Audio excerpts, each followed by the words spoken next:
LeBron James went from hero to villain in just one season. Find out how he lost 90% of Lakers Nation and sparked a fan revolt. And it's unfortunate, but like,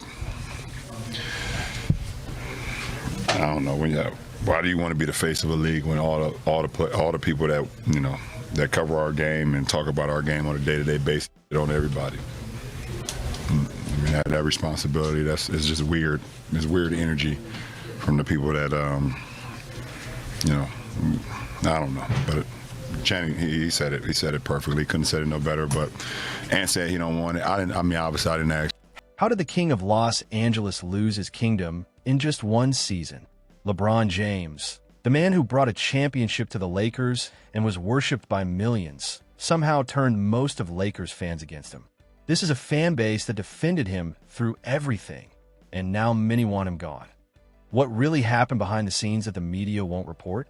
This isn't just about basketball anymore. It's about broken trust, leaked conversations, and a locker room so toxic that even his own teammates won't say his name.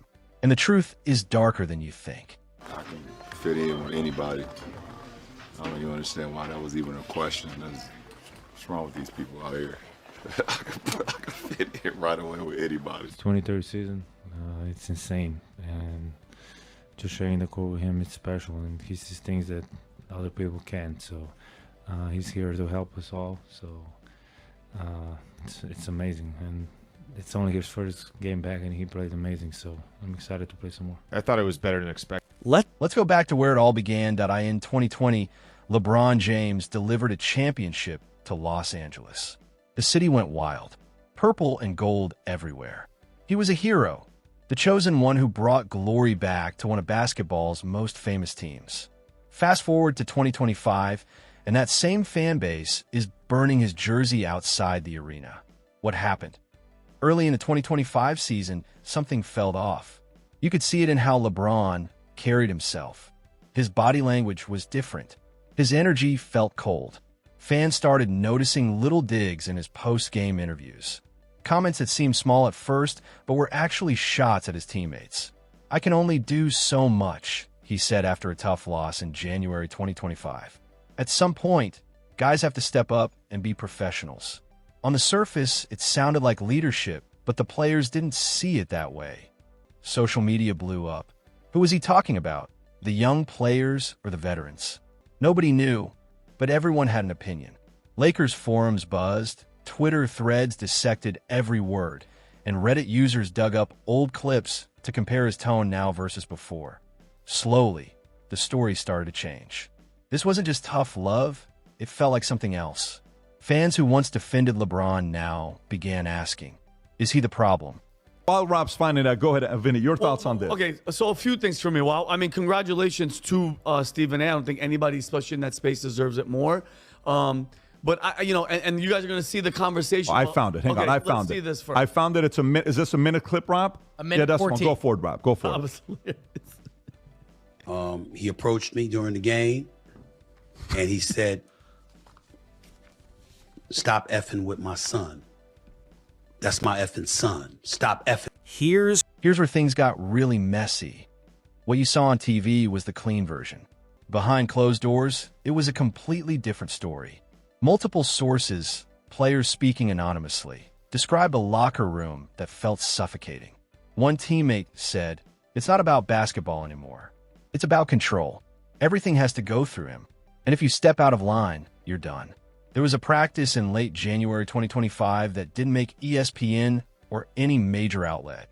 But people in that gym will never forget it. A young player, struggling with confidence, made a mistake during a scrimmage.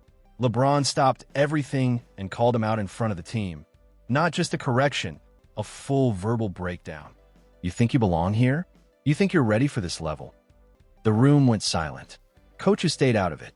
Veterans looked at the floor. The young player froze, face red. Later that week, audio clips started circulating on Twitter. You couldn't hear everything, just fragments. But the anger and disrespect were clear. A former teammate, off the record, said, "There's a difference between pushing guys to be better and making them feel worthless." He crossed that line. The internet went into detective mode. Instagram accounts were analyzed. Who unfollowed who? Whose likes disappeared. It became a digital crime scene that in Lakers Nation. The whispers grew louder. LeBron's leadership style isn't working anymore. Maybe it never did. I don't know. I think it was okay. I don't like to say it's a successful year because I don't play for anything besides winning championships at this point in my career, and I don't get a kick out of making a conference appearance. I've done it a lot, and and it's not fun to me to not be able to be a part of, Let's talk about the elephant in the room. Major sports networks knew what was happening inside the Lakers locker room. So why the silence? Here's the truth. LeBron James is more than a player. He's a brand, a billion-dollar empire. Networks have deals. Sponsors have investments. When someone is that big, the truth becomes negotiable. But the internet doesn't care about corporate deals that in early February 2025, social media became the real newsroom. Fans pieced together timelines, screenshots of deleted tweets, and Instagram stories that disappeared within hours. Players who used to post workout videos together suddenly went quiet. One key moment. A veteran player posted a cryptic message on Instagram at 2 a.m. Just 3 words. Respect goes both ways. Within minutes, it was shared thousands of times. Everyone knew who it was about. Then came the attendance numbers. Crypto.com Arena, once packed every night, started showing empty seats, entire sections. Ticket resale prices dropped 40%. Jersey returns spiked. Fans weren't just disappointed. They were angry and felt betrayed. One viral video captured the sentiment perfectly. A fan stood in his garage, surrounded by LeBron memorabilia, and said, "I defended this man for 7 years. I argued with family, lost friends over debates, and now I realize I was defending someone who doesn't even respect the city that gave him everything." The video got 8 million views in 3 days. The narrative was clear. LeBron doesn't care about Los Angeles. He cares about LeBron.